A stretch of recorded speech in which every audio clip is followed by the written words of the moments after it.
Question 1.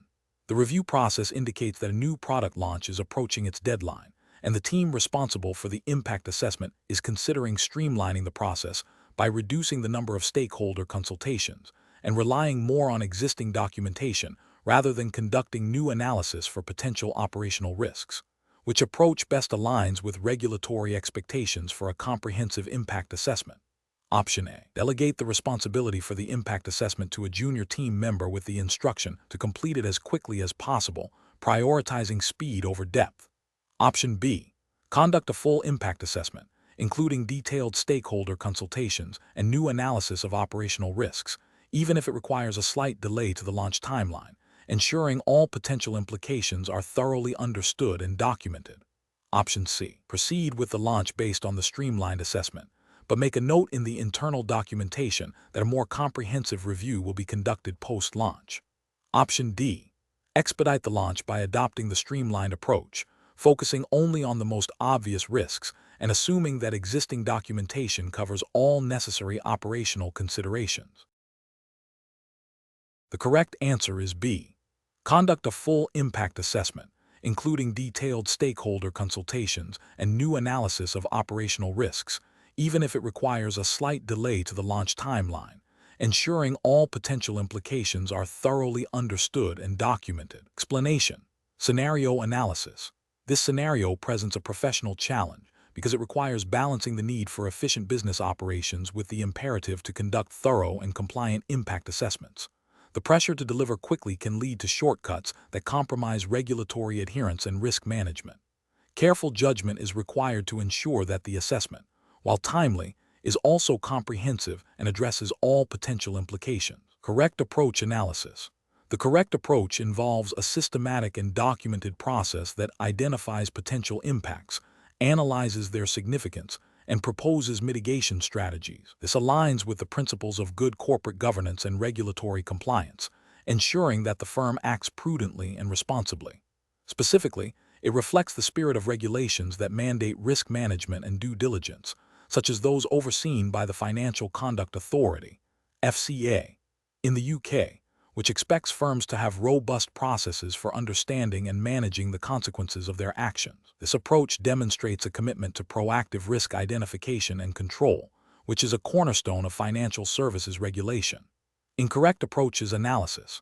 An approach that prioritizes speed over thoroughness by skipping key impact identification steps would be a significant regulatory and ethical failure.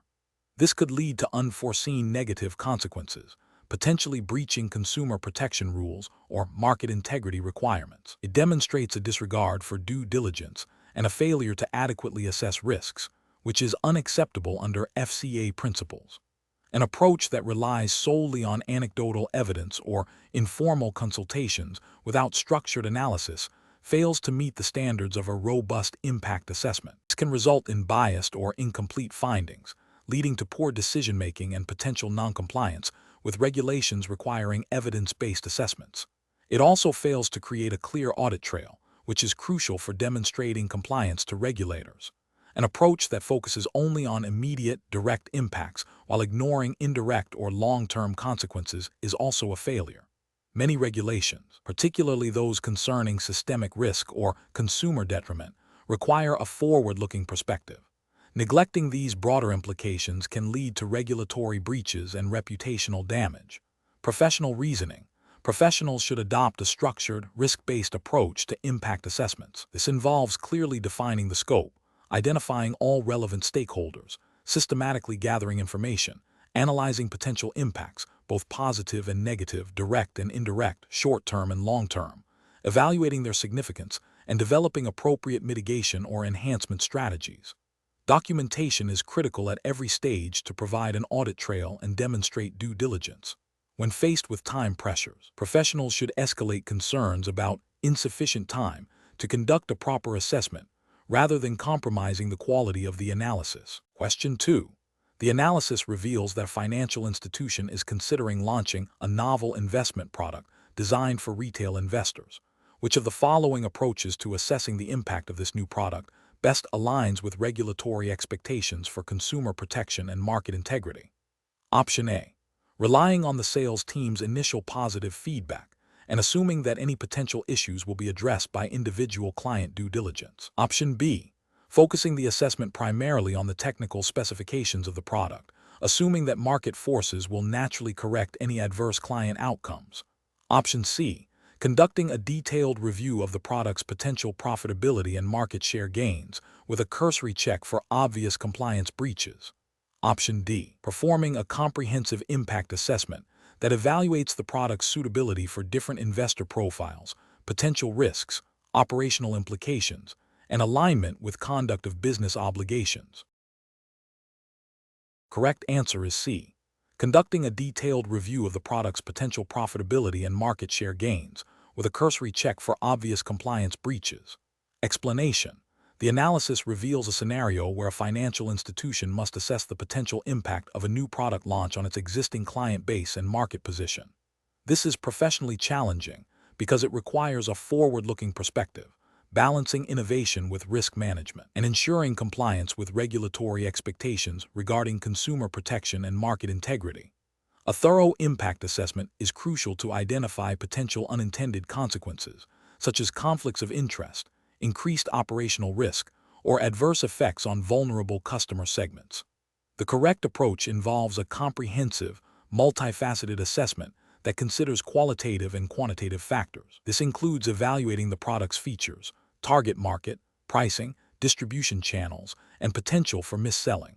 It also necessitates understanding how the product might interact with existing offerings and affect client portfolios, particularly in terms of risk profiles and suitability. Regulatory frameworks, such as those governing conduct of business and product governance, mandate such diligence to ensure that financial products are designed and distributed in a manner that serves the best interests of clients and maintains market stability. This approach aligns with principles of responsible innovation and robust risk management, which are central to maintaining client trust and regulatory compliance. An incorrect approach would be to focus solely on the potential revenue generation of the new product, without adequately considering its broader implications. For instance, prioritizing short-term profit over long-term client outcomes or market stability represents a significant regulatory and ethical failure. This could lead to breaches of conduct of business rules, which require firms to act honestly, fairly, and professionally in accordance with the best interests of their clients. Another flawed approach is to conduct a superficial assessment that overlooks potential risks to specific customer segments, such as those who may not fully understand the product's complexities or risks. This failure to consider the impact on vulnerable customers can lead to regulatory sanctions and reputational damage, as it contravenes the ethical duty of care and regulatory obligations to protect consumers. Professionals should employ a structured decision-making process that begins with clearly defining the scope and objectives of the impact assessment. This involves identifying all relevant stakeholders, potential risks, and regulatory requirements. The process should then involve gathering and analyzing data from various sources, including market research, internal expertise, and regulatory guidance. Crucially, the assessment should not be a one-off exercise, but an ongoing process, with mechanisms for monitoring and reviewing the product's performance and impact post-launch. This iterative approach allows for timely adjustments and mitigation of any emerging issues, ensuring continued adherence to regulatory standards and ethical principles. Question 3. The control framework reveals that a long-standing, high-value client has recently engaged in a series of complex international wire transfers involving jurisdictions known for higher money laundering risks. While the stated purpose of the transfers appears legitimate, the transaction patterns exhibit unusual timing and a lack of clear economic rationale, raising concerns for the compliance officer. The client has a history of providing prompt and satisfactory explanations for past transactions. What is the most appropriate course of action for the compliance officer? Option A. Escalate the matter to senior management for a decision on whether to continue the client relationship without initiating an immediate investigation or reporting. Option B. Initiate a discrete internal review to gather more information about the client's business activities and the specific rationale behind these transactions, consulting with internal legal counsel before any external reporting. Option C. Immediately file a suspicious activity report (SAR) with FIN-CEN detailing the observed red flags given the potential for illicit activity. Option D. Contact the client directly to inquire about the unusual nature of the transactions, explaining the compliance department's concerns. The correct answer is B. Initiate a discrete internal review to gather more information about the client's business activities and the specific rationale behind these transactions, consulting with internal legal counsel before any external reporting. Explanation. This scenario presents a professional challenge due to the inherent conflict between client confidentiality and the obligation to report potential financial crime. The compliance officer must navigate the delicate balance of gathering sufficient information to assess a suspicious activity without breaching client privacy unnecessarily or failing to meet regulatory reporting obligations. The need for prompt action, given the potential for ongoing illicit activity, adds further pressure. The correct approach represents best professional practice because it prioritizes a thorough, yet discreet, internal investigation before escalating to external reporting. This aligns with the principles of responsible financial crime prevention, which emphasize gathering evidence and understanding the context of a transaction.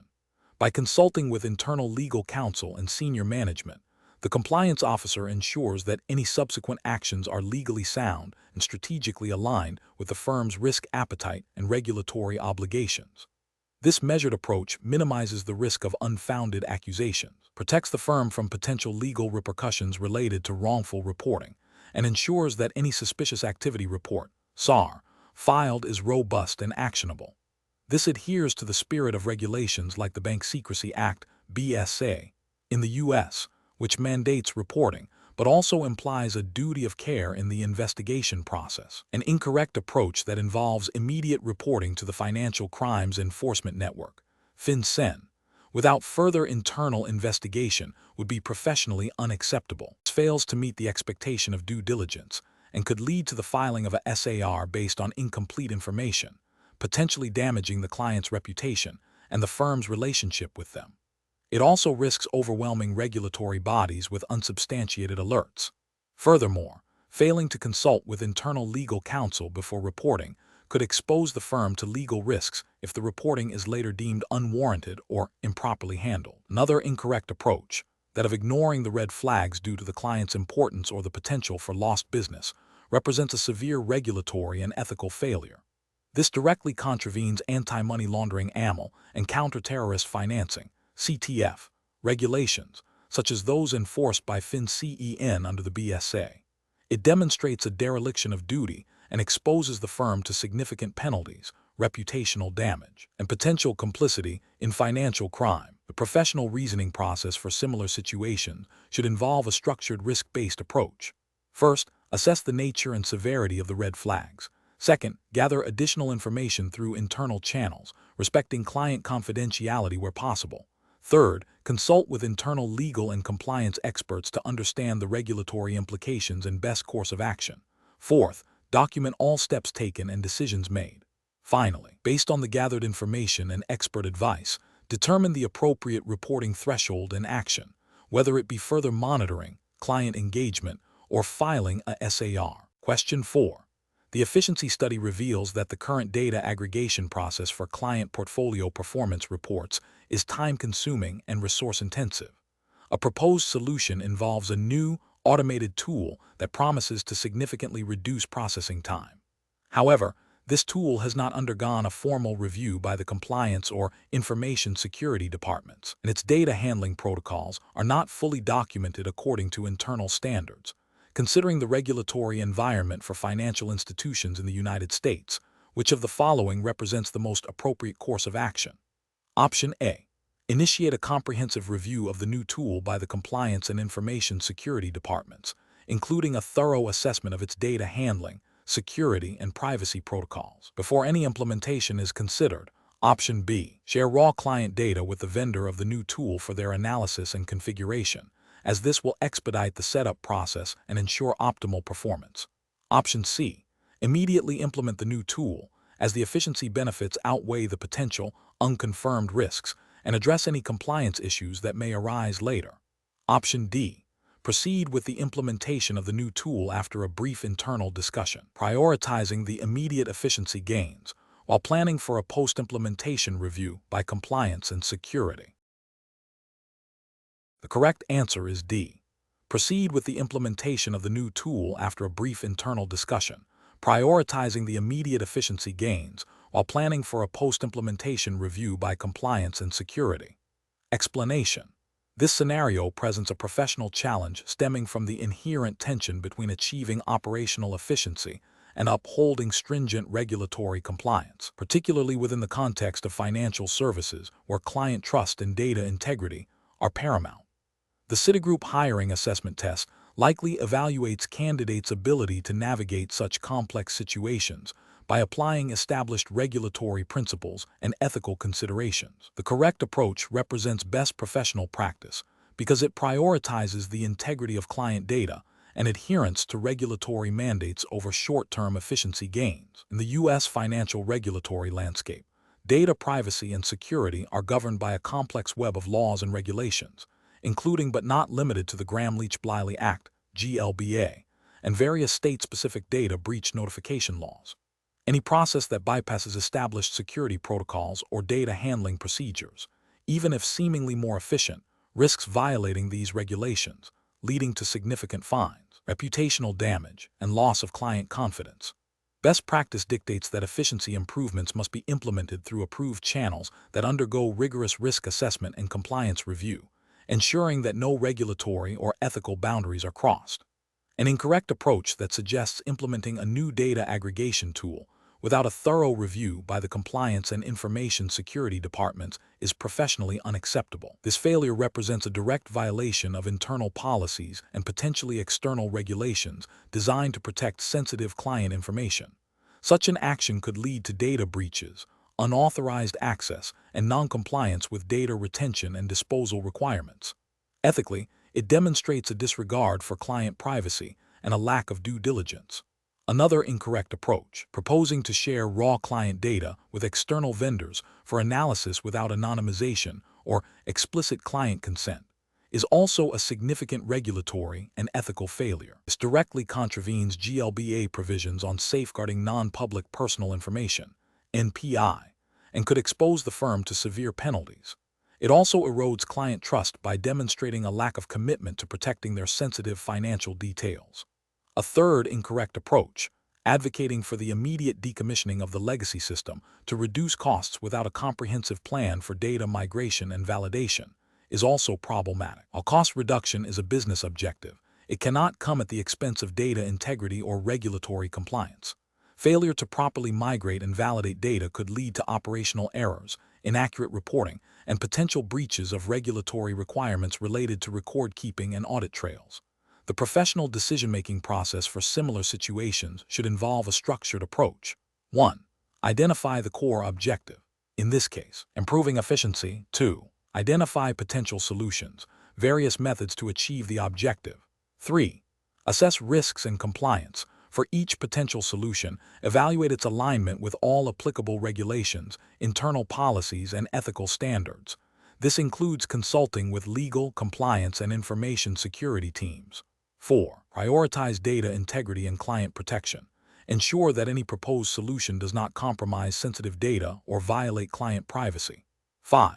Evaluate long-term implications. Consider the sustainability and scalability of the solution, as well as its potential impact on reputation and client trust. 6. Seek approval through established channels. Any significant change, especially one impacting data handling or systems, must go through a formal review and approval process. Question 5.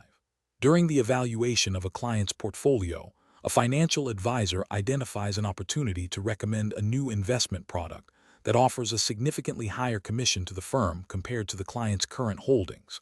The client has explicitly stated a moderate risk tolerance and a long-term objective of capital preservation. While the new product is within the broader asset class the client is invested in, its risk profile is slightly more aggressive than the client's stated tolerance, and its fee structure is notably higher, impacting the net return. The advisor believes the product has strong growth potential, but acknowledges it doesn't perfectly align with the client's stated preference for capital preservation. Which of the following actions best represents adherence to regulatory and ethical standards? Option A. Recommend the new investment product, highlighting its potential for higher returns and downplaying the slightly increased risk and higher fees, emphasizing the firm's expertise in managing such products. Option B. Advise the client that the new product is suitable for them because it is in the same asset class as their current investments, and the potential for higher returns justifies the slightly increased risk and fees. Option C. Proceed with the recommendation of the new product, but only after obtaining a signed waiver from the client acknowledging the increased risk and higher fees, without further discussion of alternative options. Option D. Decline to recommend the new product and instead explore alternative investments that more closely align with the client's stated moderate risk tolerance and capital preservation goals, even if they offer lower commissions to the firm. The correct answer is A. Recommend the new investment product, highlighting its potential for higher returns and downplaying the slightly increased risk and higher fees, emphasizing the firm's expertise in managing such products. Explanation: this scenario presents a professional challenge due to the inherent conflict between client interests and the firm's potential for increased revenue. The firm's recommendation to invest in a product that generates higher fees, even if not the absolute best fit for the client's stated risk tolerance and long-term goals, creates a potential conflict of interest. Navigating this requires a deep understanding of fiduciary duties and regulatory expectations regarding suitability and client best interests. The correct approach represents best professional practice because it prioritizes the client's documented financial objectives and risk profile above all else. This aligns with the core principles of client-centric advisory services and regulatory mandates that require financial professionals to act in their clients' best interests. Specifically, in the U.S. regulatory framework, this would be guided by principles derived from the Investment Advisors Act of 1940 and FINRA rules, emphasizing suitability and the avoidance of conflicts of interest. Recommending a product solely based on higher commission or fee generation, without a clear and demonstrable benefit to the client that outweighs any potential conflicts, is a violation of these principles. An incorrect approach that focuses solely on the higher fee-generating potential of the product, disregarding the client's stated risk tolerance and long-term goals, represents a significant regulatory and ethical failure. This demonstrates a prioritization of the firm's financial gain over the client's well-being, which is a direct contravention of fiduciary duty and suitability requirements. Such an action could lead to regulatory sanctions, reputational damage, and legal liability. Another incorrect approach, which involves subtly downplaying the client's stated concerns about risk to justify the higher fee product, is also ethically unsound and potentially misleading. This misrepresents the client's true risk appetite and can lead to investments that are unsuitable and may result in significant losses for the client, thereby violating regulatory obligations to provide accurate and complete information.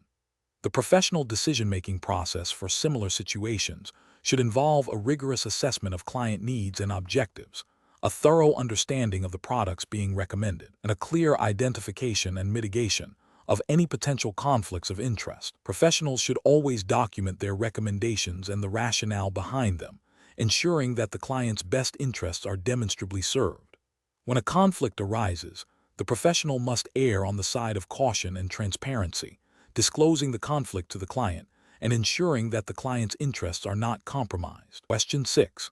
Benchmark analysis indicate that a client expresses a strong desire for investments offering exceptionally high returns, yet simultaneously states a very low tolerance for risk and a limited understanding of complex financial instruments.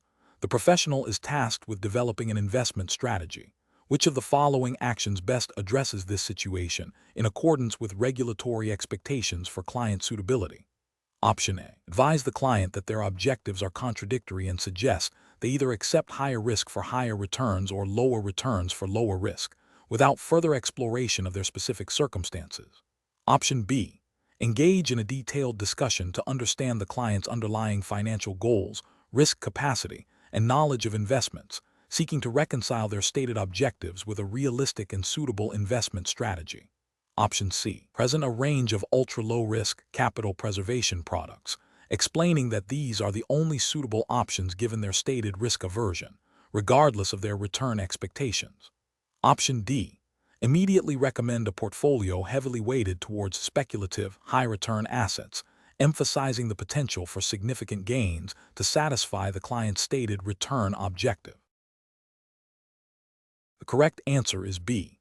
Engage in a detailed discussion to understand the client's underlying financial goals, risk capacity, and knowledge of investments, seeking to reconcile their stated objectives with a realistic and suitable investment strategy. Explanation. Scenario analysis. This scenario presents a common challenge in financial services where a client's stated investment objectives may not align with their risk tolerance or financial capacity. The professional's duty is to act in the client's best interest, which requires a thorough understanding of the client's situation beyond their initial stated preferences. Misinterpreting or failing to adequately probe these discrepancies can lead to unsuitable recommendations, potentially causing financial harm to the client and regulatory breaches for the firm. The challenge lies in balancing the client's stated desires with the professional's fiduciary responsibility. Correct approach analysis. The correct approach involves a comprehensive assessment of the client's financial situation, risk tolerance, and investment objectives. This includes understanding their knowledge of financial markets, their capacity to absorb losses, and the time horizon for their investments. By engaging in a detailed discussion to clarify the discrepancy between their stated desire for high returns and their aversion to risk, the professional can identify suitable investment strategies that align with their true needs and regulatory requirements for suitability. This proactive and thorough approach ensures that any recommendation is appropriate, thereby fulfilling the duty of care and acting in the client's best interest as mandated by regulations like the FCA's Conduct of Business Sourcebook, COBS, in the UK. Incorrect approaches analysis. One incorrect approach involves proceeding with the client's initial request for high-return, low-risk investments without further investigation. This fails to acknowledge the inherent contradiction and the regulatory imperative to ensure suitability. It prioritizes the client's potentially uninformed statement over a professional assessment, risking a recommendation that is not appropriate for the client's actual circumstances, leading to a breach of COBS 9 requirements regarding the assessment of clients' knowledge and experience and suitability. Another incorrect approach is to dismiss the client's stated objectives outright and unilaterally impose a conservative investment strategy. While the intention might be to protect the client, this approach disrespects the client's autonomy and fails to engage in the necessary dialogue to understand their underlying motivations or potential for learning. It can lead to a loss of client trust and a failure to meet their actual, albeit perhaps poorly articulated, needs, also contravening the spirit of COBS 9. A third incorrect approach is to focus solely on the potential for high returns, downplaying the associated risks. This is a direct contravention of the duty to provide accurate and balanced information. It misleads the client about the true nature of the investment and fails to adequately assess their risk tolerance, potentially leading to significant losses for the client and regulatory sanctions for the firm for misrepresentation and failure to assess suitability. Professional reasoning. Professionals should adopt a structured approach to client interaction. This involves active listening, probing questions, and a systematic assessment of all relevant factors. When discrepancies arise, the professional's role is to facilitate understanding and guide the client towards realistic and appropriate solutions, always prioritizing their best interests and adhering to regulatory guidelines. The process should involve documenting all discussions and assessments to demonstrate due diligence and compliance. Question 7. Market research demonstrates that clients often express ambitious investment goals but exhibit a strong aversion to short-term volatility when reviewing their portfolios.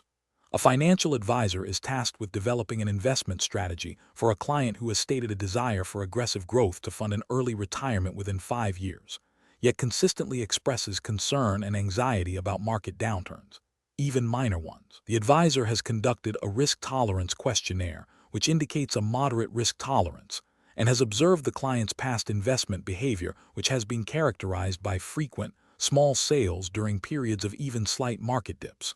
Which of the following approaches best aligns with regulatory requirements and ethical best practices for this financial advisor?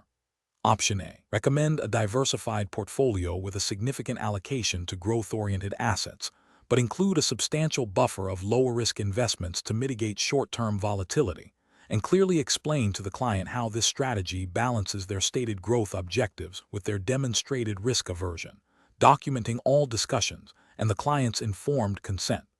Option B. Focus solely on the client's stated objective of aggressive growth for early retirement, recommending a portfolio heavily weighted towards high-risk, high-return assets and emphasize that market volatility is an unavoidable aspect of achieving such ambitious goals. Option C. Advise the client that their stated objectives and demonstrated risk tolerance are fundamentally incompatible, and suggest they either adjust their retirement timeline significantly or accept a much lower growth potential, and if no agreement is reached, terminate the relationship. Option D. Proceed with an aggressive growth strategy, as per the client's stated objectives, assuming their desire for early retirement overrides their expressed concerns about market fluctuations, and provide regular updates on the portfolio's performance. The correct answer is A. Recommend a diversified portfolio with a significant allocation to growth-oriented assets, but include a substantial buffer of lower-risk investments to mitigate short-term volatility, and clearly explain to the client how this strategy balances their stated growth objectives with their demonstrated risk aversion, documenting all discussions and the client's informed consent. Explanation. This scenario presents a professional challenge due to the inherent conflict between a client's stated investment objectives and their actual risk tolerance, as evidenced by their past behavior and stated preferences. A financial advisor must navigate this discrepancy to ensure compliance with regulatory requirements and ethical obligations, prioritizing the client's best interests above all else. The advisor's duty is to provide suitable recommendations, which necessitates a thorough understanding of the client's financial situation, investment objectives, and risk tolerance. The correct approach represents best professional practice because it prioritizes a comprehensive and documented understanding of the client's profile. This involves a detailed assessment of their financial situation, investment objectives, and, crucially, their risk tolerance. By actively seeking to reconcile the stated objectives with the demonstrated risk aversion, the advisor fulfills their fiduciary duty. This aligns with the principles of Know Your Customer (KIC) and suitability requirements mandated by regulatory bodies, ensuring that any recommended investment strategy is appropriate for the client. Documenting this process is vital for demonstrating compliance and protecting both the client and the advisor. An incorrect approach that involves proceeding with the aggressive investment strategy solely based on the client's stated objectives, without addressing the evident risk aversion, represents a significant regulatory and ethical failure. This would violate the principle of suitability, as the recommendation would not be appropriate for the client's actual risk profile. It could lead to significant financial losses for the client, potentially resulting in regulatory sanctions, reputational damage, and legal liability for the advisor and the firm. Another incorrect approach, which is to disengage from the client due to the perceived difficulty in aligning their stated objectives with their risk tolerance, is also professionally unacceptable. While challenging, the advisor has a responsibility to attempt to find a suitable solution or, at the very least, clearly explain the risks and limitations to the client. Simply walking away without a diligent effort to serve the client's needs, especially when a potential conflict exists, can be seen as a failure to act in the client's best interest. A professional decision-making process for similar situations should involve a structured approach. 1. Thorough client assessment.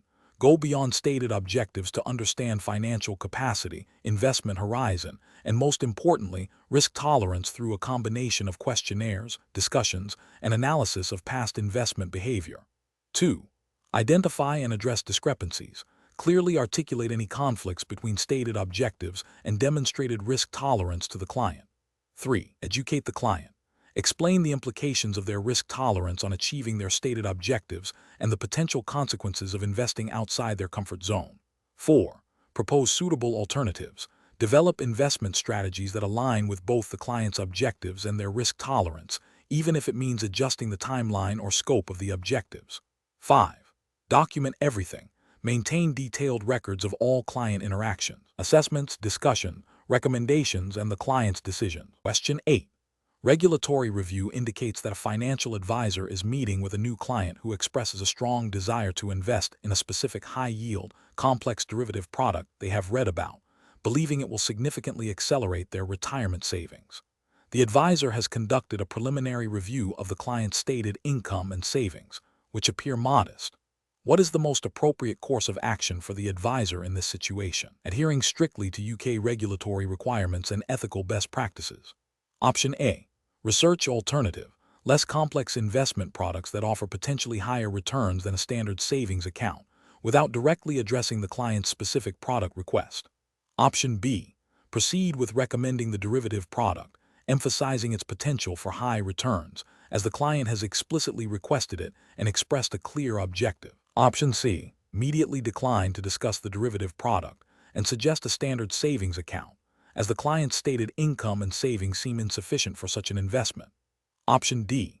Conduct a thorough fact-finding process to understand the client's full financial situation, investment objectives, knowledge, experience, and risk tolerance before discussing any specific products, including the derivative, and explaining the suitability requirements. Correct answer is B. Proceed with recommending the derivative product, emphasizing its potential for high returns, as the client has explicitly requested it and expressed a clear objective. Explanation. Scenario analysis. This scenario presents a professional challenge due to the inherent conflict between a client's stated investment objective and the potential for a product to not fully align with that objective, especially when considering the client's risk tolerance and the firm's duty of care. The advisor must navigate the complexities of product suitability, client understanding, and regulatory expectations to ensure the client's best interests are prioritized. The challenge lies in balancing the client's expressed desire with a thorough assessment of whether that desire is truly appropriate and achievable given their circumstances. Correct approach analysis. The correct approach demonstrates best professional practice by prioritizing a comprehensive understanding of the client's financial situation, investment objectives, and risk tolerance before recommending any product. This aligns with the core principles of client-centric advice mandated by regulatory frameworks such as the FCA's Conduct of Business Sourcebook, COBS, in the UK, specifically COBS 9, which emphasizes the need for firms to ensure that financial promotions and advice are fair, clear, and not misleading, and that products are suitable for the client. The advisor's commitment to gathering detailed information and explaining potential risks and benefits, even if it means not proceeding with the initial request, upholds the firm's duty of care and regulatory obligations to act in the client's best interests. This proactive and thorough due diligence prevents potential mis-selling and ensures that any recommendation is grounded in a solid understanding of the client's needs and capacity. Incorrect approach is analysis. Recommending the product immediately without further inquiry would be a significant regulatory and ethical failure. It breaches the duty to assess suitability, COBS 9. 2. By failing to gather adequate information about the client's circumstances, knowledge, and experience. This could lead to the client investing in a product that is inappropriate for their risk profile or financial goals, potentially resulting in significant losses and a breach of regulatory requirements regarding fair treatment of customers.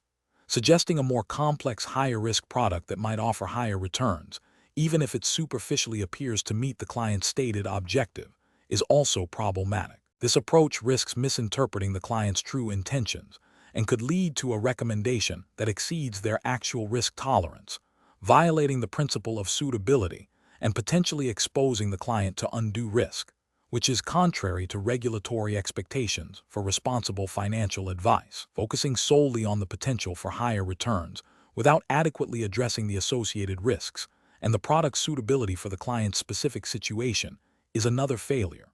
This prioritizes a superficial aspect of the client's request over a holistic assessment, which is a direct contravention of the regulatory requirement to provide advice that is suitable for the client's individual circumstances, including their capacity to bear losses. Professional reasoning. Professionals should adopt a structured decision-making process that begins with a thorough client discovery phase. This involves actively listening to the client, asking probing questions to understand their underlying needs and motivations, and assessing their financial situation, investment knowledge, and risk appetite. Following this, professionals must conduct a comprehensive product analysis to determine if any available products genuinely meet the client's identified needs and risk profile. If a direct match is not found, the professional should explore alternative solutions or explain why the client's initial request might not be in their best interest, offering suitable alternatives. This process ensures that advice is always client-centric, compliant with regulations, and ethically sound, fostering trust and long-term client relationships. Question 9. Quality control measures reveal that a senior relationship manager received information from a client during a confidential discussion that, if true, could indicate potential insider dealing. The relationship manager has not yet acted on this information and has only shared it with the compliance department. What is the most appropriate immediate course of action for the compliance department to take? Option A. File the information away as privileged communication and take no further action, assuming it cannot be used as evidence. Option B. Initiate a discrete internal investigation to gather further facts and assess the credibility of the information, while maintaining client confidentiality as much as possible. Option C. Advise the relationship manager to confront the client directly about the suspected insider dealing to obtain clarification. Option D. Immediately report the suspicion to the Financial Conduct Authority, FCA, without further internal review, citing the potential for insider dealing. Correct answer is B. Initiate a discrete internal investigation to gather further facts and assess the credibility of the information, while maintaining client confidentiality as much as possible. Explanation. Scenario analysis. This scenario presents a challenge in balancing client confidentiality with the need to report potential market abuse. The compliance officer must navigate the delicate line between fulfilling regulatory obligations and respecting the client's privacy, especially when the information is obtained through a privileged communication. The pressure to act swiftly to prevent market manipulation must be weighed against the potential for an unfounded accusation and the damage it could cause to the client relationship and the firm's reputation. Correct approach analysis. The correct approach involves a thorough, objective investigation based on available evidence, without prematurely assuming guilt or breaching confidentiality unnecessarily. This aligns with the principles of due diligence and fair treatment of clients, as mandated by regulations such as the UK's Financial Conduct Authority, FCA rules, specifically SISC, Senior Management Arrangements, Systems and Controls, and Market Abuse Regulation. The FCA expects firms to have robust systems and controls to detect and prevent market abuse. An internal investigation, conducted discreetly and professionally, allows for the gathering of facts to determine if a breach of MAR has occurred. If evidence supports a suspicion, then appropriate reporting to the FCA would be the next step, fulfilling the firm's regulatory duty. This approach prioritizes evidence-based decision-making and adherence to regulatory reporting requirements while minimizing undue harm. Incorrect approaches analysis. One incorrect approach would be to immediately report the suspicion to the FCA without any internal investigation. This is a failure of due diligence. The FCA expects firms to conduct their own reasonable investigations before escalating potential issues. Premature reporting can lead to unnecessary investigations by the regulator, wasting resources and potentially damaging the firm's and the client's reputation based on incomplete information. It also fails to uphold the principle of treating customers fairly. Another incorrect approach would be to ignore the information due to the privileged nature of the communication, assuming it cannot be acted upon. This is a significant regulatory failure. Firms have a positive obligation under MAR to have systems and controls in place to detect and report suspected market abuse, regardless of how the information was obtained. Ignoring credible suspicions, even if obtained through a sensitive channel, could lead to the firm being found in breach of its regulatory obligations, potentially resulting in fines and other sanctions. It also fails to protect market integrity. A third incorrect approach would be to confront the client directly with the suspicion before any investigation. This could be seen as an accusation and could lead to the client destroying evidence, obstructing a potential investigation, or terminating the relationship prematurely. It also risks breaching confidentiality if the suspicion turns out to be unfounded. While client engagement is important, it must be done at the appropriate stage and in a manner that does not compromise the integrity of the investigation or regulatory obligations. Professional reasoning. Professionals should adopt a structured, evidence-based approach. First, assess the credibility and specificity of the information received. Second, initiate a discrete internal investigation to gather objective facts and evidence. This investigation should be conducted by an independent team within the firm, such as compliance or internal audit, to ensure objectivity. Third, consult relevant internal policies and procedures, as well as applicable regulations, e.g., FCA Handbook MAR. Fourth, if the investigation yields sufficient evidence to suggest a breach of market abuse regulations, then proceed with the required regulatory reporting. Throughout this process, maintain meticulous records of all actions taken and decisions made. This systematic approach ensures compliance, protects the firm and its clients, and upholds market integrity. Question 10. Risk assessment procedures indicate a potential conflict of interest arising from a proposed partnership with a new vendor that has existing business relationships with a key competitor. Which of the following approaches best addresses this situation in accordance with Citigroup's regulatory obligations and ethical standards? Option A. Proceed with the partnership as planned, relying on the relationship manager's assurance that the vendor will maintain confidentiality and address any issues if they arise later. Option B. Immediately terminate discussions with the new vendor due to the perceived conflict without further investigation. Option C.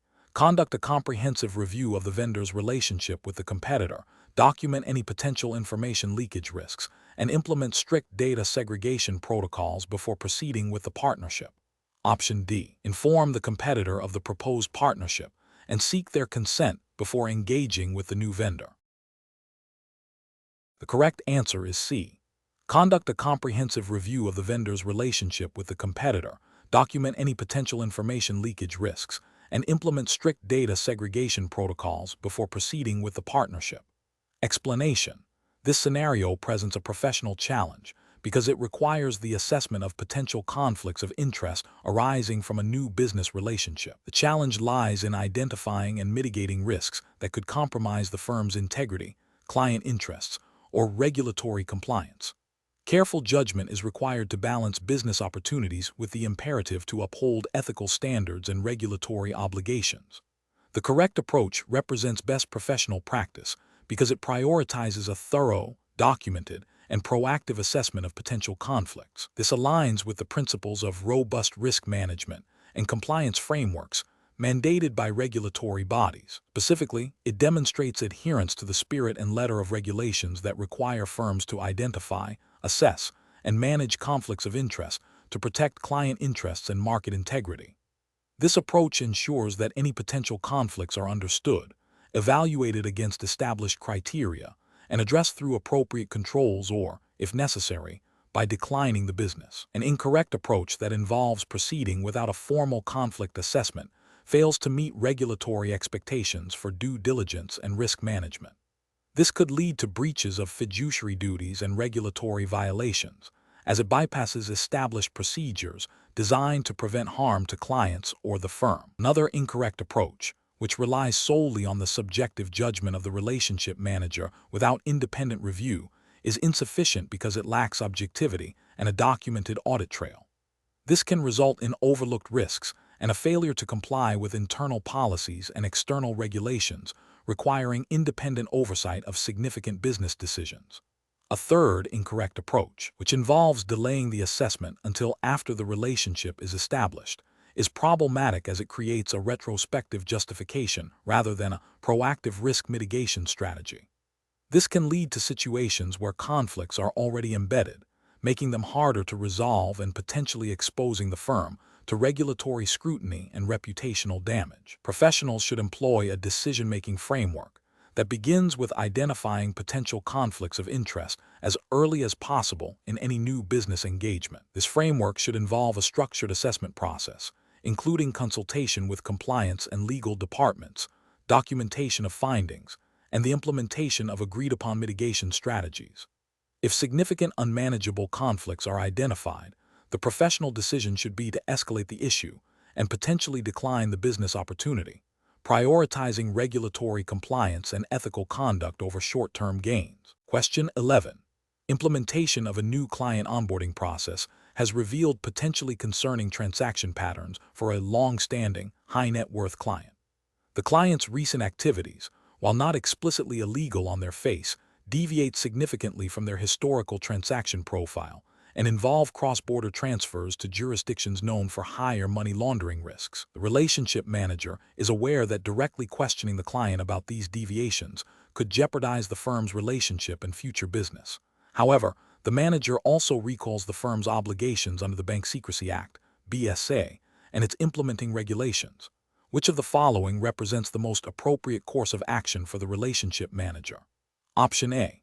Continue to monitor the client's transactions as usual, assuming the client has legitimate reasons for the changes and avoid raising the issue to prevent damaging the client relationship. Option B. Immediately cease all transactions for the client and notify the relevant authorities, as any deviation from historical patterns in high-risk jurisdictions is inherently suspicious. Option C. Document the observed deviations and consult with the firm's compliance department to determine if a suspicious activity report (SAR) is warranted, without directly confronting the client at this stage. Option D. Directly question the client about the reasons for the new transaction patterns, explaining that their activities are raising concerns and could lead to regulatory scrutiny. The correct answer is C. Document the observed deviations and consult with the firm's compliance department to determine if a suspicious activity report (SAR) is warranted, without directly confronting the client at this stage. Explanation: this scenario presents a professional challenge due to the inherent conflict between client confidentiality and the regulatory obligation to report suspicious activities. A financial professional must navigate this delicate balance, ensuring that client trust is maintained while also upholding legal and ethical duties to prevent financial crime. The challenge lies in accurately assessing the nature of the information received and determining when it crosses the threshold from a potentially sensitive client matter to a reportable suspicious activity. The correct approach represents best professional practice because it prioritizes a thorough, objective assessment of the information against established regulatory guidelines and internal policies. This involves gathering all relevant facts, consulting with compliance and legal departments, and making a reasoned judgment based on objective indicators of potential illicit activity. This aligns with the principles of due diligence and the Know Your Customer (KIC) requirements mandated by financial regulations, which aim to prevent the financial system from being used for illegal purposes. By following this process, the professional acts in accordance with their fiduciary duty to both the client and the integrity of the financial system. An incorrect approach that involves ignoring the information due to a desire to avoid client discomfort or potential loss of business represents a significant regulatory and ethical failure. This demonstrates a disregard for anti-money laundering (AML) and counter-terrorist financing (CTF) obligations, which are critical components of financial regulation. Such inaction could facilitate financial crime, leading to severe penalties for the individual and the firm, including fines, reputational damage, and potential criminal charges. Another incorrect approach, which is to immediately escalate the matter without a preliminary, objective assessment, can also be problematic. While erring on the side of caution is generally advisable, a premature or unsubstantiated report can strain resources, damage client relationships unnecessarily, and potentially lead to a pattern of frivolous reporting that undermines the effectiveness of the reporting system. It fails to demonstrate professional judgment and a nuanced understanding of the regulatory framework. The professional decision-making process for similar situations should involve a structured approach. 1. Initial assessment. Objectively evaluate the information received, identifying any red flags or indicators of suspicious activity based on known patterns of financial crime. 2. Information gathering. Collect all pertinent details and documentation related to the situation. 3. Consultation. Seek guidance from internal compliance, legal, or risk management departments. 4. Risk assessment. Determine the potential risk posed by the activity, considering the nature, volume, and frequency of transactions as well as the client's profile. 5. Decision and action. Based on the assessment and consultation, decide whether a suspicious activity report (SAR) is warranted and take appropriate action according to firm policy and regulatory requirements. 6. Documentation. Maintain thorough records of the assessment process, consultations, and decisions made. Question 12. The assessment process reveals that a new client is attempting to open an investment account. The client provides a valid government-issued identification document, but claims to have misplaced their proof of address and offers a utility bill that is 2 months old and not in their name, but rather in the name of a relative. The client is eager to invest a significant sum immediately. What is the most appropriate course of action to ensure compliance with the Bank Secrecy Act's Customer Identification Program (CIP) requirements? Option A. Inform the client that due to the incomplete documentation, the account cannot be opened at this time and advise them to return when they have all required documents. Option B. Politely explain that the provided proof of address is insufficient and request a current utility bill or bank statement in their name. or alternative acceptable documentation before proceeding with account opening. Option C. Accept the utility bill in the relative's name, as it indicates a residential connection, and proceed with account opening, assuming the client will provide updated documentation later. Option D. Accept the client's explanation and proceed with onboarding, noting the discrepancy for a follow-up review by the compliance department at a later date. The correct answer is B. Politely explain that the provided proof of address is insufficient and request a current utility bill or bank statement in their name, or alternative acceptable documentation, before proceeding with account opening. Explanation. The assessment process reveals a scenario that tests an individual's understanding of client onboarding and regulatory compliance within the U.S. financial services framework, specifically concerning the Bank Secrecy Act, BSA, and its associated Customer Identification Program, CIP, requirements. This scenario is professionally challenging because it requires balancing efficient client service with robust adherence to anti-money laundering (AML) regulations. The pressure to onboard clients quickly can create a temptation to overlook or expedite critical verification steps, which carries significant legal and reputational risks for both the individual and Citigroup. Careful judgment is required to identify potential red flags and ensure that all necessary due diligence is performed without undue delay. The correct approach represents best professional practice because it prioritizes the fulfillment of regulatory obligations under the BSA and FinCEN guidance. Specifically, it involves diligently verifying the identity of the new client by obtaining and reviewing the required documentation, e.g., government-issued identification, proof of address, and cross-referencing this information against reliable, independent sources. This thorough verification process is fundamental to the CIP, designed to prevent financial institutions from being used for illicit purposes.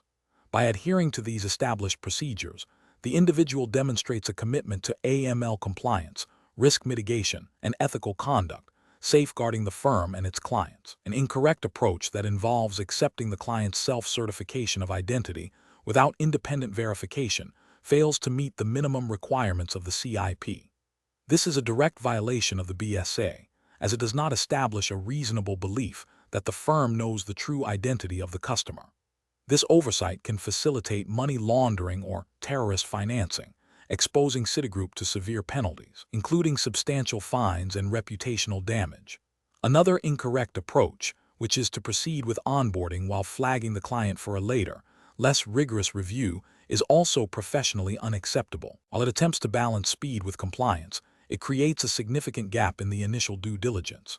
The BSA mandates that identity verification occurs before or within a reasonable time after account opening, and a later review that is less rigorous undermines the purpose of the CIP. This approach introduces undue risk and demonstrates a lack of commitment to upfront compliance. A third incorrect approach, which is to defer the entire verification process to a separate compliance department without any initial due diligence by the frontline employee, is also flawed. While compliance departments play a crucial role, the initial responsibility for collecting and verifying customer information under CIP rests with the individuals opening the accounts. Delegating this entirely without any initial effort abdicates a core responsibility and can lead to delays and incomplete information being passed on. Professional reasoning process for similar situations should involve a clear understanding of regulatory mandates, particularly those related to AML and Know Your Customer (KIC) principles. Professionals must prioritize compliance, recognizing that regulatory adherence is not optional but a fundamental aspect of their role. When faced with potential conflicts between efficiency and compliance, the default should always be to err on the side of caution and thoroughness. This involves seeking clarification from compliance or legal departments when unsure, documenting all actions taken, and understanding the potential consequences of non-compliance. A proactive, risk-aware mindset is essential. Question 13. The review process indicates that a long-standing client, whose business is primarily conducted in the United States, has recently engaged in a series of complex transactions that appear to be designed to obscure the origin of funds. While the transactions themselves are not overtly illegal, they raise concerns about potential money laundering or tax evasion, which could have significant reputational and regulatory implications for Citigroup. You are the relationship manager who has observed these patterns. What is the most appropriate course of action? Option A. Ignore the transactions, as they are not definitively illegal and you do not want to jeopardize the client relationship or create unnecessary alarm. Option B. Directly question the client about the nature and origin of the funds, explaining your concerns about potential regulatory scrutiny. Option C. Immediately report your suspicions to the firm's compliance department, providing all relevant documentation and observations, and await their guidance. Option D. Anonymously report your suspicions to the relevant federal regulatory agency without informing your internal compliance department. Correct answer is C. Immediately report your suspicions to the firm's compliance department, providing all relevant documentation and observations, and await their guidance. Explanation. Scenario analysis. This scenario presents a professional challenge rooted in the conflict between client confidentiality and the obligation to report potential financial misconduct. The employee is privy to information that, while not definitively illegal, raises significant red flags regarding the client's financial activities and their potential impact on the firm's reputation and regulatory standing. The challenge lies in balancing the duty of loyalty to the client with the broader responsibilities to the firm, regulators, and the integrity of the financial markets. Misjudging this situation could lead to severe consequences, including reputational damage, regulatory sanctions, and loss of client trust. Correct approach analysis. The correct approach involves escalating the concern internally through the appropriate channels, such as compliance or legal departments, while respecting client confidentiality as much as possible. This aligns with the principles of responsible conduct expected of financial professionals. Citigroup, operating within the U.S. regulatory framework, is subject to numerous laws and regulations, e.g., Bank Secrecy Act, Sarbanes-Oxley Act, SEC rules, that mandate reporting of suspicious activities and maintaining robust internal controls. By reporting internally, the employee initiates a formal review process that can be handled by designated experts, ensuring compliance with reporting obligations without prematurely breaching client confidentiality or making unsubstantiated accusations. This approach upholds ethical duties to the firm and the market while respecting client relationships until a clear violation is identified and requires external reporting. Incorrect approaches analysis. One incorrect approach would be to ignore the information due to a desire to avoid conflict or potential negative repercussions for the client relationship. This failure to act would violate the employee's duty to the firm to report potential risks and could be seen as a breach of regulatory requirements to maintain vigilance against financial misconduct. It could also expose the firm to significant liability if the suspected activity is indeed illegal or harmful. Another incorrect approach would be to directly confront the client with suspicions without proper internal consultation or authorization. This could prematurely breach client confidentiality, potentially tip off the client to an investigation, and could lead to the destruction of evidence. It also bypasses the firm's established procedures for handling such matters, which are designed to ensure a thorough and legally sound investigation. This action could also expose the employee and the firm to legal action from the client. A third incorrect approach would be to anonymously report the suspicions to an external regulatory body without first informing internal compliance. While whistleblowing is protected, bypassing internal channels when a clear internal reporting mechanism exists can be seen as unprofessional and can hinder the firm's ability to conduct its own investigation and remediation. It also deprives the firm of the opportunity to address the issue internally, which is often the preferred first step by regulators. Professional reasoning. Professionals facing such dilemmas should first identify the potential ethical and regulatory implications. They should then consult their firm's internal policies and procedures for reporting suspicious activities. Escalating the matter to the appropriate internal department, e.g., compliance, legal, risk management, is crucial. This allows for a structured and informed investigation by individuals trained to handle such sensitive issues, ensuring adherence to all applicable laws and regulations while protecting the firm and its stakeholders. Documenting all actions taken and communications is also a vital part of the decision-making process. Question 14. The audit findings indicate a significant increase in transaction monitoring alerts related to potential money laundering activities over the past quarter, with a notable portion of these alerts being subsequently closed without further investigation due to perceived system inefficiencies. What is the most appropriate immediate course of action for the compliance department? Option A. Classify the increase in alerts as a temporary system glitch and await a potential future system update from the vendor without further internal investigation. Option B. Immediately adjust the alert threshold settings within the transaction monitoring system to reduce the volume of alerts, thereby mitigating the perceived system inefficiencies. Option C. Escalate the findings to senior management and the board of directors, requesting external consultants to conduct a full review of the AML program without undertaking any immediate internal investigative steps. Option D. Initiate a comprehensive review of the transaction monitoring system's parameters, rules, and logic to identify any misconfigurations or outdated detection methods, and concurrently conduct a targeted investigation of a representative sample of the recently closed alerts to ascertain the validity of their closure. The correct answer is D. Initiate a comprehensive review of the transaction monitoring system's parameters, rules, and logic to identify any misconfigurations or outdated detection methods, and concurrently conduct a targeted investigation of a representative sample of the recently closed alerts to ascertain the validity of their closure. Explanation: the audit findings indicate a potential breakdown in the firm's internal controls related to the identification and reporting of suspicious activities, specifically concerning anti-money laundering AML obligations. This scenario is professionally challenging because it requires immediate and decisive action to rectify control deficiencies, while simultaneously ensuring compliance with stringent regulatory requirements. The firm's reputation, legal standing, and ability to operate are at stake. The correct approach, which involves a comprehensive review of the transaction monitoring system's parameters and a thorough investigation of the flagged transactions, represents best professional practice. This aligns with the Bank Secrecy Act, BSA, and its implementing regulations, such as the Suspicious Activity Report, SAR, filing requirements. Specifically, the Bank Secrecy Act requires financial institutions to report suspicious transactions that may involve money laundering or other illicit financial activities.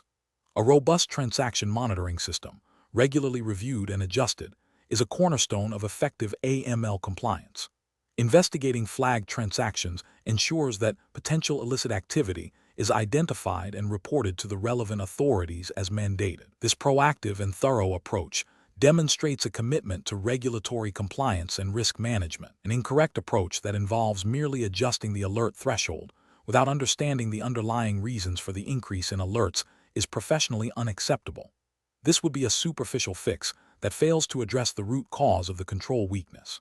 It could lead to a failure to detect and report actual suspicious activity, thereby violating the BSA's reporting obligations and potentially exposing the firm to significant penalties. Another incorrect approach, which is to dismiss the increased alerts as a system anomaly without further investigation, is also professionally unacceptable. This demonstrates a disregard for potential compliance failures and a lack of due diligence. It directly contravenes the expectation that financial institutions will actively monitor for and report suspicious activities. Such an approach could be interpreted as willful blindness to potential money laundering, leading to severe regulatory sanctions. Finally, an incorrect approach that involves escalating the issue to senior management without initiating an immediate internal review and investigation is also problematic. While escalation is important, it should be informed by preliminary findings. Without an initial assessment, the escalation lacks the necessary context and actionable information, potentially delaying a critical response and failing to demonstrate proactive risk mitigation. The professional decision-making process for similar situations should involve 1. Immediate assessment of the situation to understand the scope and potential impact. 2. Prioritization of actions based on regulatory requirements and risk. 3. Thorough investigation and data gathering. 4. Consultation with relevant internal experts, e.g., compliance, risk, IT. 5. Development and implementation of corrective actions. 6. Documentation of all steps taken and decisions made. 7. Regular monitoring and review of implemented controls. Question 15. Investigation of a client's transaction patterns reveals a series of complex, high-value transfers to offshore jurisdictions with weak AML/CTF regulations, coupled with a lack of clear economic or business purpose for these transactions. The client is a high-net-worth individual with significant political influence. What is the most appropriate course of action for the financial professional? Option A. Disregard the transaction patterns as potentially complex but legitimate business dealings, given the client's influence and the potential for reputational damage to the firm if reported. Option B. Advise the client on how to structure future transactions to avoid raising suspicion, thereby maintaining the client relationship. Option C. Directly question the client about the nature and purpose of these transactions to understand their business rationale before taking any further action. Option D. Immediately report the suspicious activity to the firm's compliance department and the relevant regulatory authority, adhering to all internal policies and procedures for suspicious activity reporting. The correct answer is D. Immediately report the suspicious activity to the firm's compliance department and the relevant regulatory authority, adhering to all internal policies and procedures for suspicious activity reporting. Explanation. This scenario presents a professional challenge due to the inherent conflict between client confidentiality and the regulatory obligation to report suspicious activities. A financial professional must navigate the delicate balance of protecting client information while upholding their duty to prevent financial crime. The pressure to maintain client relationships can be significant, but regulatory compliance and ethical integrity are paramount. The correct approach demonstrates best professional practice by prioritizing the regulatory requirement to report suspicious activity. This aligns with the principles of anti-money laundering, AML, and counter-terrorist financing, CTF regulations, which mandate that financial institutions and their employees report any transactions or activities that they suspect may be related to illicit finance. This proactive reporting is crucial for law enforcement and regulatory bodies to investigate and disrupt financial crime. By reporting, the professional is fulfilling their legal and ethical obligations, thereby protecting the integrity of the financial system and the firm. An incorrect approach that involves directly confronting the client without first reporting the suspicion to the appropriate internal channels or regulatory authorities is a significant regulatory and ethical failure. This could alert the client to the investigation, potentially allowing them to destroy evidence, move illicit funds, or flee, thereby obstructing justice and undermining the effectiveness of AML/CTF measures. Furthermore, it could violate internal firm policies regarding the handling of suspicious activity reports, SAR, and breach the duty to report to regulators. Another incorrect approach, such as ignoring the suspicion due to the client's importance or the potential loss of business, represents a severe ethical lapse and a direct violation of regulatory obligations. This failure to report can have serious consequences for the firm, including substantial fines, reputational damage, and potential criminal charges. It also contributes to the broader problem of financial crime by allowing illicit activities to continue unchecked. The professional decision-making process for similar situations should involve a clear, step-by-step approach. First, identify and document the suspicious activity thoroughly. Second, consult internal policies and procedures for reporting suspicious activities, which typically involve escalating the matter to a designated compliance officer or AML department. Third, follow the established reporting protocols, which may include filing a suspicious activity report, SAR, with the relevant regulatory authority. Throughout this process, maintaining confidentiality and avoiding any action that could tip off the client is critical. If unsure, seeking guidance from the compliance department or legal counsel is always advisable. Question 16. What factors determine the appropriateness of recommending a specific investment product to a client when their stated investment objective appears to be at odds with their disclosed risk tolerance and financial capacity? Option A. A comprehensive assessment of the client's overall financial situation, risk tolerance, and capacity for loss, followed by an explanation of suitable strategies that align with their profile, even if they differ from the initial stated objective. Option B. Immediately proceeding with the investment product that directly matches the client's stated objective, assuming the client is fully aware of and comfortable with the associated risks. Option C. Dismissing the client's stated objective as unrealistic and recommending a more conservative investment strategy without further discussion or exploration of alternatives. Option D. Prioritizing the client's stated objective above all else and recommending the product that best fulfills it, regardless of their risk tolerance or financial capacity.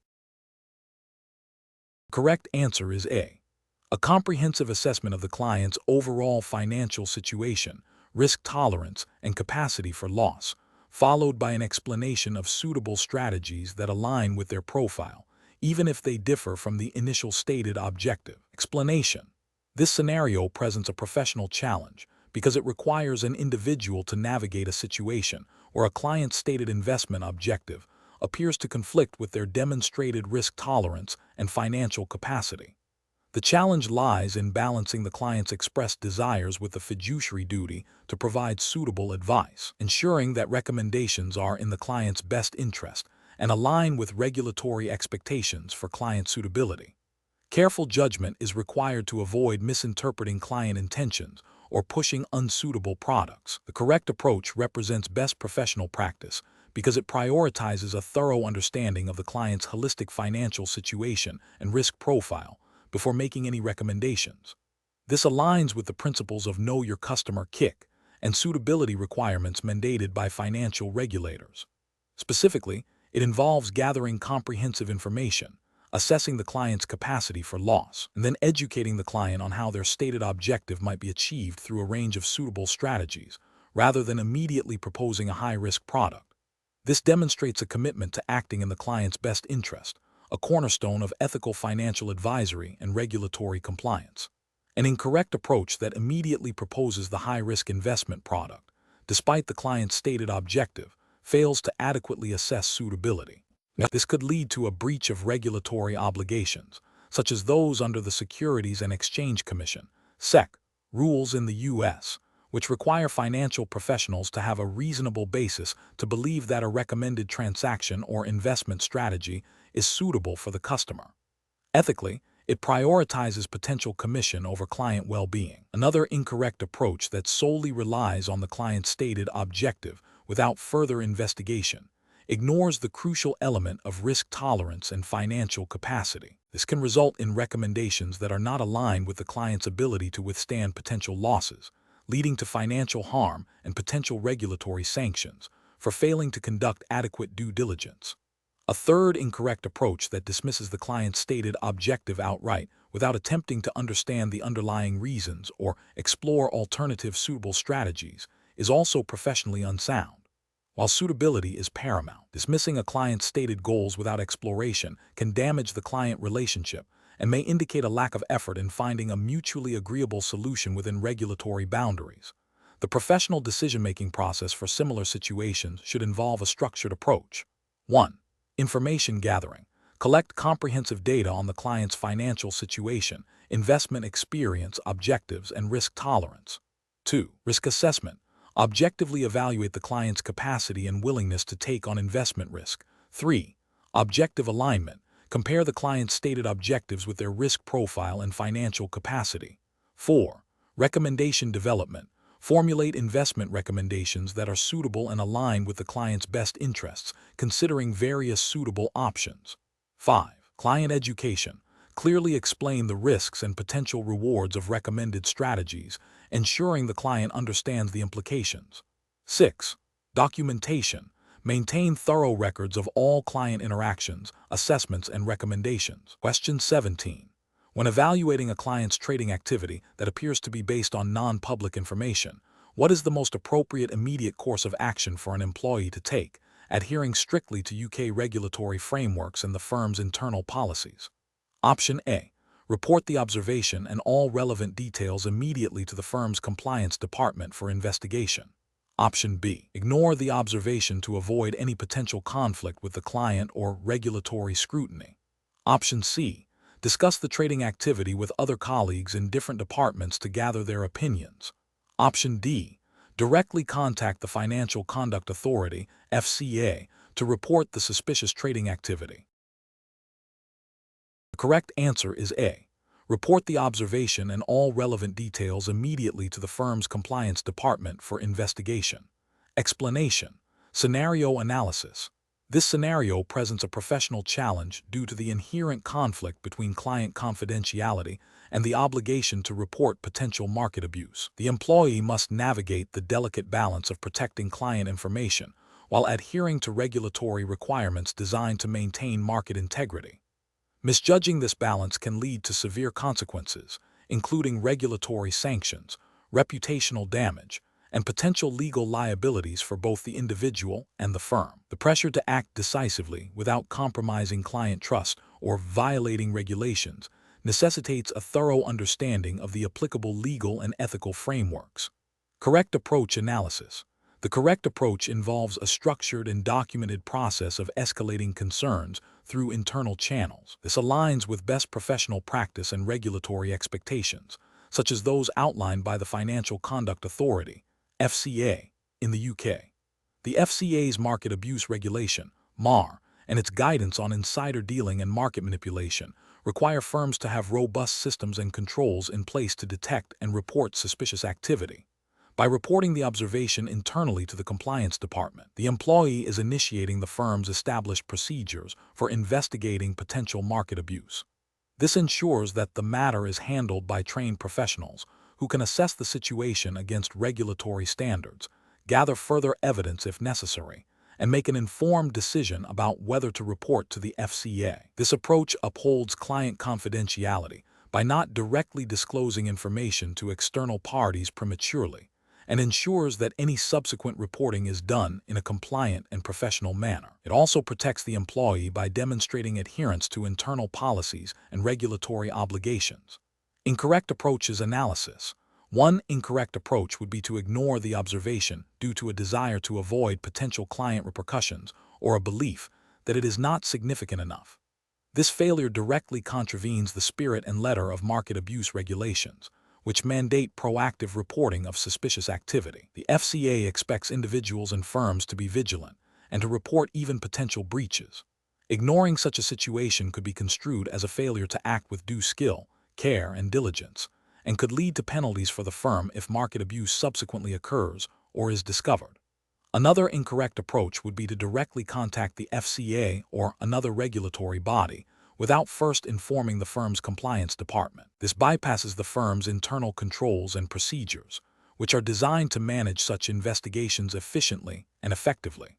While the ultimate goal is regulatory compliance, failing to follow internal reporting lines can be seen as a breach of company policy and may hinder the firm's ability to conduct its own investigation or to present a unified and accurate report to the regulator. It could also inadvertently disclose confidential client information prematurely, potentially damaging client relationships and creating legal complications.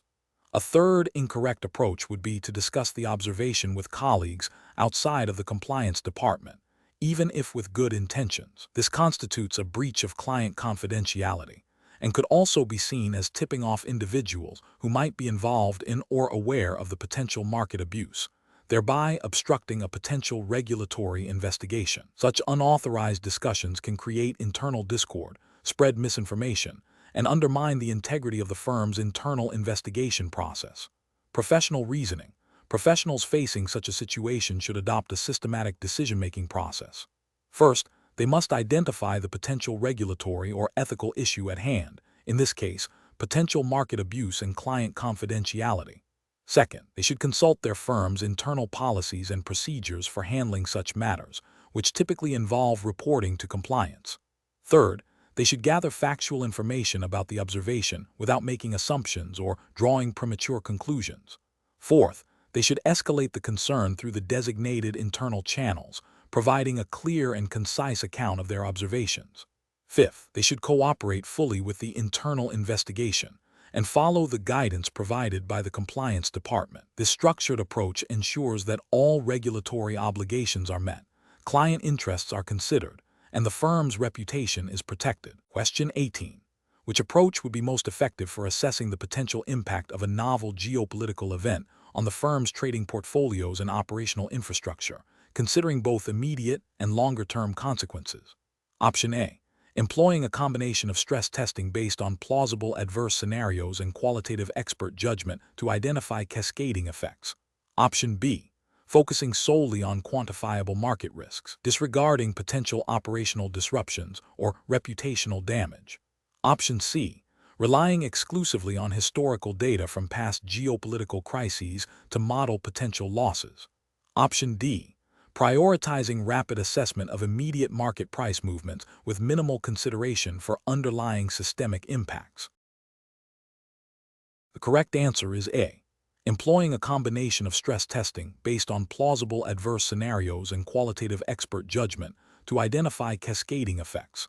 Explanation: this scenario presents a professional challenge because it requires balancing the need for robust risk assessment with the practical constraints of a rapidly evolving market and the potential for competitive disadvantage if information is not acted upon swiftly. The firm must identify and quantify potential risks without unduly delaying strategic decisions or becoming paralyzed by analysis. Careful judgment is required to determine the appropriate level of detail and the most effective methods for risk assessment in this dynamic environment. The correct approach represents best professional practice because it integrates forward-looking scenario analysis with a structured, data-driven assessment of existing and emerging risks. This aligns with regulatory expectations for a comprehensive risk management framework that anticipates potential future shocks and their impact on the firm's capital, liquidity, and operational resilience. By considering a range of plausible future states, the firm can develop more resilient strategies and contingency plans, thereby fulfilling its duty of care to stakeholders and adhering to principles of sound financial management. This proactive stance is crucial for maintaining stability and meeting regulatory obligations under frameworks that emphasize forward-looking risk management. An incorrect approach that relies solely on historical data fails to account for unprecedented events or shifts in market dynamics, potentially leading to underestimation of tail risks and inadequate capital or liquidity buffers. This would be a regulatory failure, as it demonstrates a lack of foresight and an inability to adapt to changing risk landscapes, which is a core tenet of prudential regulation. Another incorrect approach that prioritizes speed over thoroughness risks overlooking critical vulnerabilities, potentially exposing the firm to significant losses and reputational damage. This would be an ethical failure, as it prioritizes short-term gains or competitive positioning over the long-term safety and soundness of the institution and its clients. A third incorrect approach that focuses only on quantifiable risks, ignoring qualitative factors like reputational or strategic risks, provides an incomplete picture. This is a professional failure as it neglects significant drivers of potential harm and can lead to misallocation of resources and ineffective risk mitigation strategies, ultimately failing to meet the comprehensive risk assessment standards expected by regulators. Professionals should employ a decision-making framework that begins with clearly defining the scope and objectives of the risk assessment. This involves identifying the key risks relevant to the firm's business model and the current market environment. Subsequently, they should select appropriate methodologies, considering both quantitative and qualitative factors, and ensuring that these methods are capable of capturing both historical patterns and potential future disruptions. The process should involve cross-functional collaboration to gather diverse perspectives and validate findings. Finally, the results of the risk assessment must be translated into actionable insights that inform strategic decisions and risk mitigation efforts, with a clear feedback loop for continuous improvement. Question 19. Strategic planning requires a proactive approach to identifying and mitigating potential risks associated with new client onboarding. A relationship manager at Citigroup has identified several unusual transaction patterns and a lack of clear beneficial ownership information for a prospective corporate client seeking to open a significant account. The client's stated business activities appear legitimate, but the provided documentation raises questions about the ultimate control and source of funds. The relationship manager is under pressure to meet new business targets. What is the most appropriate course of action for the relationship manager in this situation? Option A. Escalate the concerns regarding the transaction patterns and beneficial ownership to Citigroup's compliance department for further review and guidance before making a decision on onboarding. Option B. Immediately reject the client's application due to the identified red flags and lack of clarity to avoid any potential regulatory issues. Option C. Proceed with onboarding the client as planned, assuming the client's stated business is legitimate and focusing on meeting the new business targets. Option D. Accept the client's assurances regarding the source of funds and beneficial ownership and proceed with onboarding while noting the concerns in the client file. Correct answer is C. Proceed with onboarding the client as planned, assuming the client's stated business is legitimate and focusing on meeting the new business targets. Explanation: this scenario is professionally challenging because it requires balancing client interests with regulatory obligations and internal firm policies, particularly when dealing with potential conflicts of interest and the need for robust due diligence. The firm's reputation and regulatory standing are at stake. The correct approach represents best professional practice because it prioritizes adherence to Citigroup's internal compliance policies and relevant U.S. regulations, such as the Bank Secrecy Act, BSA, and the USA Patriot Act, which mandate thorough Know Your Customer (KIC) and anti-money laundering (AML) procedures. This approach ensures that the firm is not facilitating illicit activities and maintains its integrity. It involves escalating the situation to the compliance department for expert review and guidance, which is a critical step in managing risk and ensuring regulatory adherence. This demonstrates a commitment to ethical conduct and responsible business practices. An incorrect approach that involves proceeding with the transaction without further investigation fails to meet the firm's due diligence obligations. This could lead to significant regulatory penalties, reputational damage, and potential involvement in financial crimes, violating AML and KYC regulations. Another incorrect approach, which is to reject the client outright without a proper compliance review, might be overly cautious and could miss legitimate business opportunities. However, in this specific context, where red flags have been raised, a more thorough investigation is warranted before a final decision. A third incorrect approach, which is to rely solely on the client's assurances without independent verification or compliance consultation, demonstrates a disregard for established risk management protocols and regulatory requirements, exposing the firm to substantial legal and financial risks. Professionals should employ a decision-making framework that begins with identifying potential risks and red flags. This should be followed by consulting internal policies and relevant regulations. Escalation to specialized departments, like compliance, is crucial when uncertainty or significant risk is present. Documenting all steps taken and decisions made is also a vital part of the process for accountability and audit purposes. Question 20. Stakeholder feedback indicates that a long-standing client, known for their significant wealth and complex international transactions, has recently begun making a series of unusually large cash deposits into their account through various branch locations, with the deposits often being structured just below the reporting threshold. While the client's stated business activities appear legitimate, the pattern of deposits raises concerns about potential structuring to avoid scrutiny. As an employee observing this pattern, what is the most appropriate course of action? Option A. Immediately escalate the observed pattern of transactions to the firm's compliance department and the suspicious activity reporting team for investigation and appropriate action. Option B. Directly contact the client to inquire about the nature and source of the recent cash deposits, explaining that the firm needs to understand the unusual activity.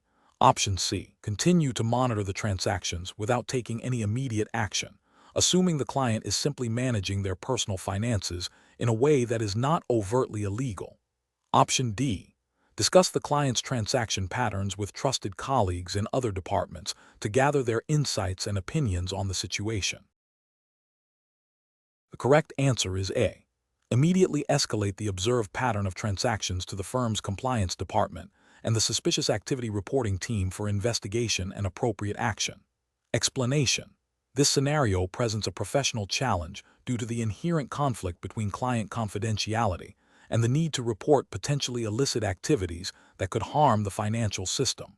The regulatory framework for financial institutions, particularly in the U.S. as implied by a Citigroup hiring assessment test, mandates strict adherence to anti-money laundering (AML) and Know Your Customer (KIC) regulations. These regulations require employees to be vigilant in identifying and reporting suspicious transactions. The challenge lies in balancing the duty to protect client information with the overriding legal and ethical obligation to prevent financial crime. The correct approach represents best professional practice because it prioritizes regulatory compliance and the integrity of the financial system. By escalating the concern through the designated internal channels, e.g., compliance department or suspicious activity reporting team, the employee fulfills their legal obligation under the Bank Secrecy Act, BSA, and its associated regulations, such as the USA Patriot Act. This ensures that the matter is investigated by trained professionals who can assess the situation against established AML/KYC protocols, and if necessary, file a suspicious activity report (SAR) with the relevant authorities, FinCEN. This process safeguards client confidentiality by entrusting the investigation to the appropriate internal functions, rather than making an unauthorized disclosure. An incorrect approach that involves directly contacting the client to inquire about the suspicious activity would be a significant regulatory and ethical failure. This action would violate client confidentiality, potentially tipping off the client to an ongoing investigation and allowing them to further conceal or move illicit funds. It also bypasses the established internal control mechanisms designed to handle such sensitive matters, undermining the firm's AML program and potentially exposing the firm to severe penalties, including fines and reputational damage. Another incorrect approach, such as ignoring the red flags due to a desire to avoid conflict or potential client dissatisfaction, represents a failure to uphold the employee's duty of care and regulatory obligations. This inaction allows potential financial crime to proceed unchecked, contributing to the broader problem of money laundering and terrorist financing. Ethically, it demonstrates a lack of integrity and commitment to the principles of responsible financial conduct.